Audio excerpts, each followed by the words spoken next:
आज की वीडियो बहुत स्पेशल है और बहुत ख़ास है, तो आप लोग ये वीडियो पूरी देखना क्योंकि हम बात करेंगे फायर पेपर के बारे में। फायर पेपर हम कैसे केक के ऊपर अप्लाई कर सकते हैं, और साथ ही साथ हम बात करेंगे हाइटेड मोल्ड के बारे में कि हाइटेड केक हम बेक कर सकते हैं या नहीं। बहुत सारे लोगों के मुझे कमेंट्स आए हुए थे, क्या हम हाइटेड केक बेक कर सकते हैं, हाइटेड केक बेक करने से क्या केक बीच में से कच्चा रह जाता है। और बहुत सारे शेफ हैं जो मना करते हैं हाइटेड केक बेक करने के लिए। हाइटेड केक बेक करने से क्या टेम्परेचर चेंज हो जाता है, टेम्परेचर क्या होना चाहिए, और हाइटेड केक बेक करना भी चाहिए या नहीं करना चाहिए। ये जो आप लोगों को केक नजर आ रहे हैं ये सारे हाइटेड हैं। जब से मैंने हाइटेड केक बनाना स्टार्ट किया, मैं तो नॉर्मल 1 पाउंड के जो बेकरी स्टाइल केक होते हैं वो तो बनाती ही नहीं हूँ। अब ये आपके सामने है, ये मेरे पास 2 पाउंड का हाइटेड केक है। इसकी मैं 4 लेयर निकालूंगी। केक मेरे पास राउंड होगा, लेकिन हमने उसको हार्ट शेप में बनाना है, उसके ऊपर फायर पेपर अप्लाई करना है। तो चलें फिर स्टार्ट करते हैं। यहाँ जो आपको केक नजर आ रहा है ये देखें, ये भी मैंने हाइटेड बेक की है। इसकी क्या लंबाई है क्या चौड़ाई है आप लोगों को दिखाऊंगी। ये देखें, इसकी जो लंबाई है वो है हमारे पास 4 इंचेस, और इसकी जो चौड़ाई है वो है हमारे पास तकरीबन 5 इंचेस। इसकी लंबाई क्या है चौड़ाई क्या है मैंने आप लोगों को दिखा दी है। ये हार्ट शेप का हम केक बनाएंगे, राउंड को ही हम हार्ट में कन्वर्ट करेंगे। हाइटेड केक बनाने का कोई भी मसला नहीं है। मसला सारा ये है कि हम जो टेम्परेचर है वो गलत रखते हैं, जिसकी वजह से हमारा केक सेंटर से कच्चा रह जाता है। ये आपके सामने मैंने केक को डीमोल्ड कर भी दिखाया है। देखिए माशाल्लाह कितना जबरदस्त, कितना सॉफ्ट बनकर तैयार हुआ है। सिर्फ 3 चीजों के साथ हमने इस केक को बेक किया है। इसकी क्या रेसिपी है वो मेरे चैनल पर अपलोड है, तो ये देखिए मैं आपको कटिंग कर भी दिखाती हूँ। ये अंदर से भी बिल्कुल ठीक है, बिल्कुल भी कच्चा नहीं है। इस तरह से हाइटेड केक अगर आप लोग भी बेक करना चाहते हैं तो आप लोगों ने क्या करना है, बस आपने टेम्परेचर बिल्कुल ठीक रखना है। यानी अगर आप चूल्हे में बेक कर रहे हैं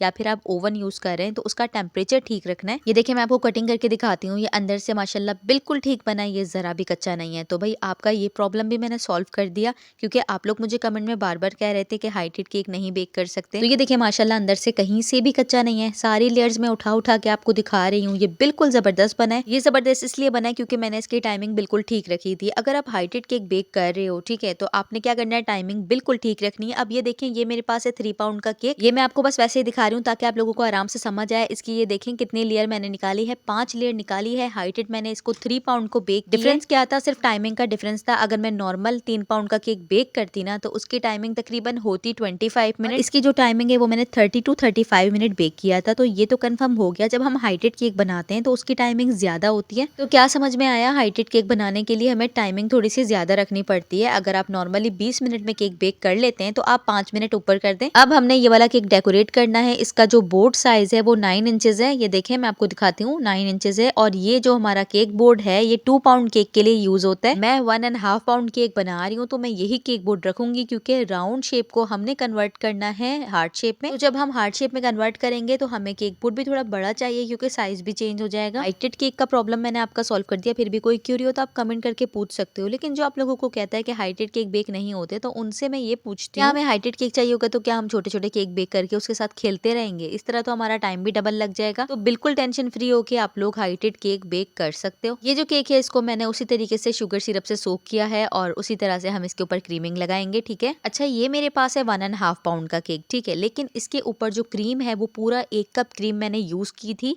क्योंकि ये जो केक है ये विंटेज केक भी है। और विंटेज केक का आपको पता है उस पर डेकोरेशन में ज्यादा क्रीम लगती है, क्योंकि उसकी डेकोरेशन ही कुछ इस तरह से होती है। तो ये 1.5 पाउंड में मेरा पूरा 1 कप क्रीम का यूज हुआ है। आप लोग क्रीम बार बार पूछते हो क्रीम आप कौन सी यूज करते हो, तो क्रीम यार मैं कोई भी यूज कर लेती हूँ। ये जरूरी नहीं है कि मैं किसी एक ही ब्रांड का नाम लूँ, मैं कोई भी क्रीम यूज कर लेती हूँ। और आप लोग मैंगो प्यूरी के बारे में भी पूछते हो, तो भाई मैंगो प्यूरी ज्यादातर मैं घर में बनाती हूँ, लेकिन अगर मेरे पास ना हो, टाइम शॉर्ट हो, तो फिर मैं क्या करती हूँ, मैं बाहर से खरीद भी लेती हूँ। अगर बाहर से नॉर्मली आपको मैंगो प्यूरी नहीं मिल रही तो आपने क्या करना है, मैंगो जैम का यूज करना है। बिल्कुल सेम रिजल्ट आता है। क्रम्स कोट हमने अच्छे से कर लिया है। इसके बाद हम इसकी शेप चेंज करेंगे। अभी आप लोगों को ये राउंड नजर आ रहा है, अब थोड़ी देर बाद ये हार्ट शेप में हो जाएगा। राउंड केक को ही हार्ट बनाना बहुत ज्यादा आसान है। ये देखें इस तरीके से हमने पहले नाइफ को बिल्कुल स्ट्रेट रखना है, फिर मैं केक बोर्ड को इस तरीके से घुमाऊंगी और फिर दोबारा से इसी तरह से रखूंगी, यानी 4 इक्वल पार्ट्स। ये देखें इसके 4 इक्वल पार्ट्स हो गए हैं। फिर जो हमारा एक पार्ट था उसके साइड से इस तरीके से मैं क्रॉस में अपना नाइफ रख रही हूँ, और फिर हम इसको स्क्रैपर रख रही हूँ ताकि ये नीचे ना गिरे। स्क्रैपर या स्पैचुला रख के आप लोग इसको उठा लें, और दूसरी साइड में इसको मैं अच्छे से फिक्स कर दूंगी। फिर दोबारा से दूसरे कॉर्नर्स की तरफ हम जाएंगे, वो मैं आपकी तरफ कर देती हूँ ताकि आप लोगों को आराम से नजर आए। ये देखें इस तरह से करके हमने क्या करना है, वी शेप बनानी है। उस तरफ से हमने उठाया था और अब हम वी शेप की तरीके से दूसरी साइड से उठा रहे हैं। देखें मैंने ये उठाया और दोबारा उस जगह पे फिक्स कर दिया। जब हमने क्या करना है, इन दोनों के बिल्कुल दरमियान से थोड़ी सी शेप बनानी है ताकि ये प्रॉपर हार्ट शेप लगे। तो ये भी हमने वी की तरह कटिंग करना है। वी शेप होती है ना, वी, इसी तरीके से ये देखें, इस तरफ से मैं थोड़ा सा कटिंग कर रही हूँ और मैं दूसरी साइड से भी बिल्कुल इसी तरीके से कटिंग करूँगी। और ये जो हमारे पास स्पेयर केक निकला है ये हम यहाँ से हटा देंगे ताकि इसकी प्रॉपर हार्ट शेप आए। अब इसके बाद हमने दोबारा इस केक के ऊपर क्रम्स कोट करना है। वो करना ज़रूरी है क्योंकि जब हम इस तरीके से केक को कटिंग करते हैं तो बहुत ज़्यादा क्रम्स निकल आते हैं। इसकी वजह से दोबारा से क्रम्स कोट करना ज़रूरी होता है। तो इसी तरीके से मैं दोबारा क्रम्स कोट कर रही हूँ। इतना प्यारा, ये इतना ज़बरदस्त हाइटेड केक बनकर तैयार होगा, कोई कह नहीं सकता कि ये 1.5 पाउंड का हमने केक बनाया है। यही बात होती है होममेड केक की। जब आप घर में होममेड केक देते हो ना तो उसका थोड़ा सा साइज़ ज़्यादा भी हो जाता है। और हम लोग क्या करते हैं, हम लोग इस चीज़ की परवाह नहीं करते। जो बेकरी में केक होते हैं ना वहाँ ज़रा से ग्राम को भी देखा जाता है और कोई एक्स्ट्रा ग्राम कस्टमर को नहीं दिया जाता। तो यही वजह होती है, कस्टमर जब होममेड केक बनवाते हैं तो उनको अपनी ज़रूरत से ज़्यादा मिलता है तो वो बहुत खुश हो जाते हैं। तो आप लोगों ने भी ना इस चीज़ की टेंशन नहीं लेनी। अगर कस्टमर को थोड़ा सा ज़्यादा जा रहा है तो कोई टेंशन नहीं है, आपने इस चीज़ पे रोना नहीं है, बल्कि कस्टमर को अपना बनाना है ताकि कस्टमर हर बार आपसे केक बनवाए। और इन थोड़ी थोड़ी चीज़ों से आपके कोई रेट्स डाउन नहीं होंगे, बल्कि मार्केट में आपका नाम बनेगा कि आप बहुत अच्छा काम कर रहे हो। अब हमने क्रम्स कोट भी कर लिया है, अब इसकी फाइनल क्रीमिंग में कर रही हूँ। राउंड केक का जो हम हाइटेड केक बेक करते हैं ना उसकी टाइमिंग फिर भी इतनी ज़्यादा नहीं होती, लेकिन अगर आप हार्ट शेप यूज़ करोगे हाइटेड या स्क्वायर शेप हाइटेड यूज़ करोगे तो उसकी टाइमिंग ज़्यादा होगी, तकरीबन 30 to 35 मिनट जाएगी। अब आप लोगों ने मुझे कमेंट में बताना है कि आप लोगों को ये 1.5 पाउंड का केक लग रहा है। देखें 1 कप क्रीम के साथ तो अब हमने बनाना था, क्रीम तो इसके ऊपर ज़्यादा यूज़ हुई है। क्रीम का यूज़ भी हमने इतना नहीं किया क्योंकि मैंने आप लोगों को बताया था जब हम नोजल से डेकोरेशन करते हैं तो क्रीम हमारी ज़्यादा ही लगती है। पेपर की मदद से मैं इस हार्ट शेप को सही से सेट कर लूंगी, लेकिन इसको हमने बहुत ज़्यादा सेट करने की भी ज़रूरत नहीं है क्योंकि इसके जो सेंटर में है एक पिक्चर लगेगी और जो इसके कॉर्नर्स हैं वहाँ सारा डिज़ाइन बन जाएगा। यहाँ मैं राउंड नोजल ही यूज़ कर रही हूँ। नीचे हमने राउंड नोजल यूज़ की है, लेकिन इसके अलावा हमने यहाँ 6B नोजल भी यूज़ करनी है और हमने एक और स्मॉल साइज की नोजल ऊपर यूज़ करनी है। यहाँ तक हमारा केक हो गया कंप्लीट। इसके बाद हम फायर पेपर की तरफ आ जाते हैं। तो ये है मेरे पास फायर पेपर, ठीक है, और यहाँ मेरे पास वो मोल्ड है जिसपे मैंने केक बेक किया था। वो हाइटेड था और ये नॉन हाइटेड है, हमने सिर्फ साइज लेना है तो इसीलिए मैं यही मोल्ड रख रही हूँ। इसको हम नीचे रखेंगे फायर पेपर को और जो हमारे पास मोल्ड है वो ऊपर रखेंगे और पेंसिल की मदद से एक राउंड शेप निकाल लेंगे। तो इस तरह से मैंने राउंड शेप निकाल ली है, सही है। और अब हमने क्या करना है, इसको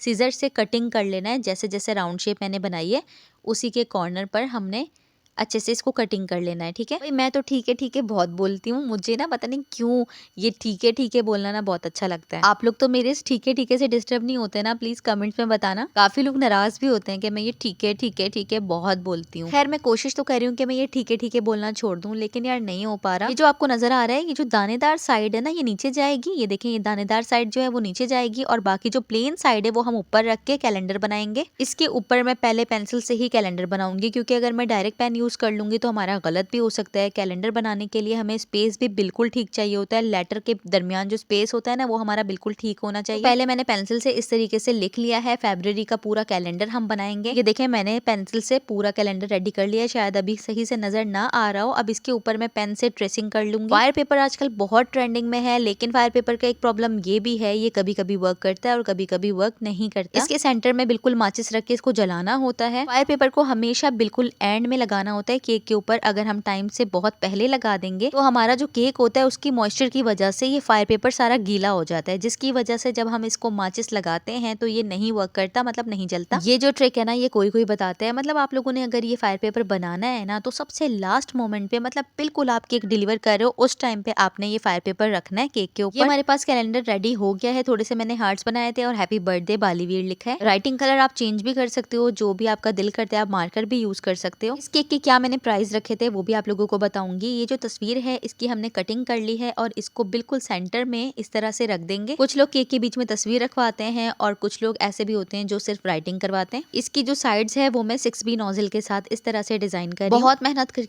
मेहनत करके मैं आप लोगों के लिए ये वीडियो बना रही हूँ। मतलब इसमें ना एडिटिंग करने में बहुत ज्यादा टाइम लग जाता है, वॉइस ओवर करने में बहुत टाइम लग जाता है, तो आप लोगों का ना एक प्यार भरा लाइक करना बनता है। इसके बाद मैं यहाँ बिल्कुल स्मॉल साइज की नोजल यूज कर रही हूँ। इसका क्या नंबर है, मैंने नोजल वाली जो वीडियो बनाई है जिसपे मैंने डिटेल में बात की है उसमें मैंने बताया है। अब एक बार और इस तरीके से मैं इसकी अच्छी सी शेप दे दूंगी और इसके बाद हमने इसको विंटेज स्टाइल में बनाना है। इस केक को मैंने 2500 चार्ज किया। यहाँ मैंने आप लोगों को पाकिस्तान के प्राइस बताए हैं, ठीक है, आप लोग इंडिया के मत समझना। तो ये देखें इस तरीके से हमने नीचे की तरफ लाना है इसकी शेप देते हुए, फिर ऊपर की तरफ जाना है। फिर देखें दोबारा इसी तरीके से नीचे की तरफ आना है, फिर आहिस्ता आहिस्ता आहिस्ता आहिस्ता ऊपर की तरफ जाना है। आप लोगों के लिए शायद ये डायरेक्ट बनाना मुश्किल हो, तो आप लोग क्या करो, टूथपिक की मदद से पहले इसकी शेप बना लो और उसके बाद इस तरह से क्रीमिंग करो, या फिर आप राउंड कटर की मदद से भी ये शेप पहले बना सकते हो। मैंने ये डिजाइन बहुत दफा बनाया है, इसलिए मेरा हाथ बहुत अच्छे से बैठ गया है। मैं बिना ही कोई निशान लगाए बहुत अच्छे से बना रही हूँ। जब मेरा ये सारा केक रेडी हो गया था ना, और कस्टमर को मैंने 15-20 मिनट बाद देना था, तो सबसे लास्ट में मैंने इसके ऊपर फायर पेपर अप्लाई किया और कस्टमर के भी बहुत अच्छे रिव्यूज आए। वो बहुत ज्यादा खुश थी इस केक को देखकर। इस तरह से बिल्कुल सेंटर में हमने फायर पेपर रखना है और हल्का हल्का सा प्रेस कर देना है, और जो कॉर्नर्स हैं जहाँ से हमारा फायर पेपर नजर आ रहा है वहाँ हम दोबारा से नोजल का यूज करते हुए डिजाइन बनाएंगे। और लास्ट में हमने ब्लैक कलर की बो लगानी है। आई होप कि आपको ये वीडियो पसंद आई हो, इस वीडियो से आपने बहुत कुछ सीखा हो। अगर आपको वीडियो जरा भी हेल्पफुल लगी हो तो please like share and subscribe करके मुझे अपना दोस्त बना लें, और बेल आइकन का बटन भी प्रेस कर दें ताकि आने वाली सारी नोटिफिकेशन आपको आराम से मिल जाए। अपना बहुत ज्यादा ख्याल रखिएगा। Thank you for watching. जज़ाकल्लाह।